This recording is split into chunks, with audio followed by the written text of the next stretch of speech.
Bonjour à tous.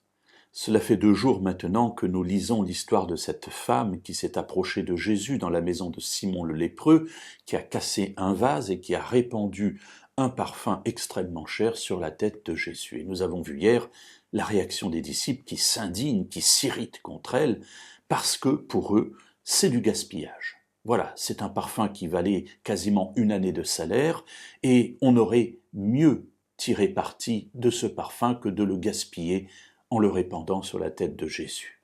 Alors justement, Jésus, quelle va être sa réaction?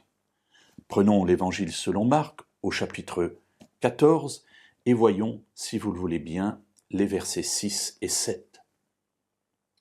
Mais Jésus dit, « Laissez-la. Pourquoi lui faites-vous de la peine? Elle a fait une bonne action à mon égard. Car vous avez toujours les pauvres avec vous, et vous pouvez leur faire du bien quand vous le voulez. Mais moi, vous ne m'avez pas toujours. » Alors permettez-moi de m'arrêter juste sur un élément.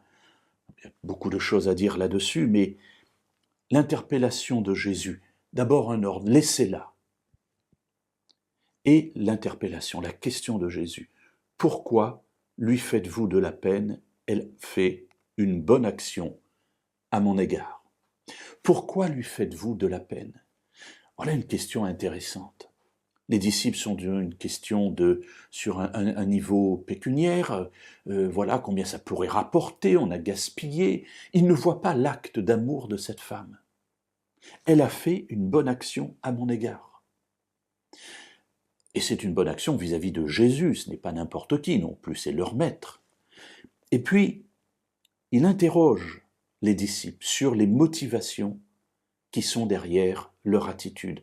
Pourquoi lui faites-vous de la peine? Et mes amis, je crois que c'est intéressant qu'on se pose aussi cette question pour nous. Dans nos rapports avec ceux qui nous entourent, voilà une question qui nous est posée. Pourquoi pouvons-nous nous faire de la peine? Est-ce utile? Est-ce intéressant? Y a-t-il un bénéfice à faire de la peine à quelqu'un? Surtout quand il est dans une bonne action qui est faite. Alors réfléchissons à nos rapports avec ceux qui nous entourent, et tout spécialement lorsque nous considérons leurs actes et que nous ne connaissons pas leurs pensées.